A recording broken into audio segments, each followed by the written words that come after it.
So what kind of kid were you? Were you outgoing? Were you studious? Were you quieter? Um, I had a stutter, a terrible stutter. Wow, that's hard. Yeah. And so it caused me to be a little quieter, though I was a very outgoing kid. So I was the something kid like on that's the outside kind of made you kind of go into yourself. exactly. Yeah. Yeah. So ho ho what happened to your stutter? Like, how did that resolve, and how old were you? Um, I it got a little better as time went on. I had gone for some, Speech it's for therapy? Yeah. some speech therapy. It didn't really work well. I started copying singers. I would get videos of Jewish singers, which was not popular at the time. My father would often record, he liked recording things, and he would record a lot of the concerts when people would come to Chicago. And so I would watch those VHS recordings and then copy their words. It's interesting And because they say because people who stutter, oftentimes when they sing, there's no stutter. right. So is So that if you listen to me and the way I speak now, yeah, that's how I learned to speak. I've never through actually told this to anyone. wow. Well, that's my signature. Yeah. Wow, that's well, thank you for sharing that. That's really profound. So you learn to speak through watching and practicing singing. Correct. And so did it was just like a slowly progression that it just kind of got better and better, or was it like all of a sudden you were good? It's been so long, I You don't I even don't remember. remember it now, but Yeah, I do yeah, remember as a child really being so careful about my words and yeah. Thinking being like, such a big part of my life at that time. well, do you think that contributes to how thoughtful and how intentional you are now when you speak?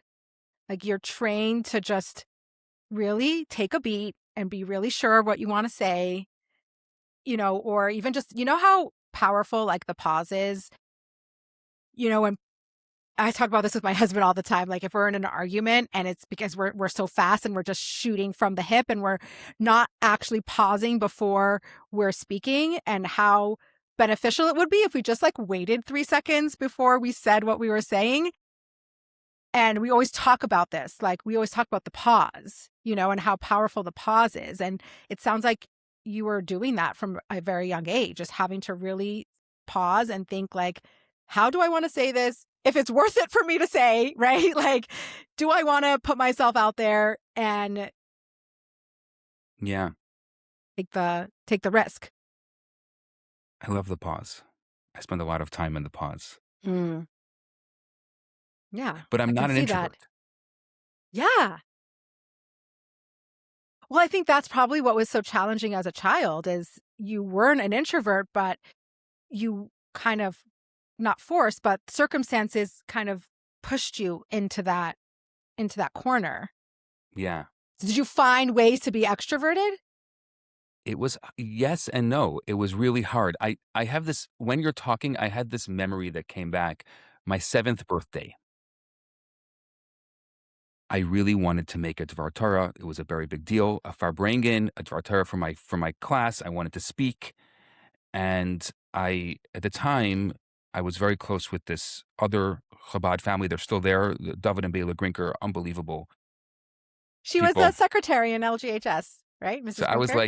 like they were like like my family. Like really, I Yeah, was very close to them, especially yeah. David. I would because my parents couldn't help me with my homework, Mm. so I would often go to their home in the evening so that he could help me with my Hebrew homework.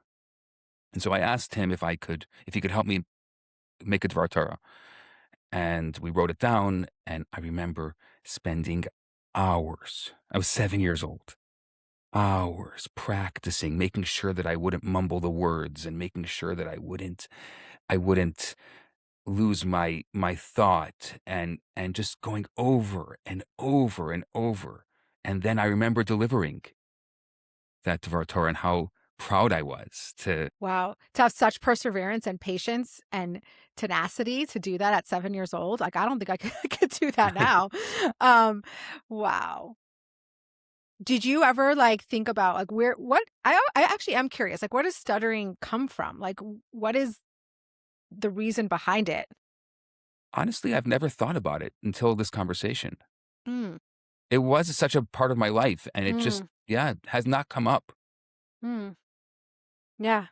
I have no idea where it comes from. I have no idea why I had it, and I don't even know why I don't have it anymore, really. Yeah. Okay, well, something to think about if Yeah. you want to.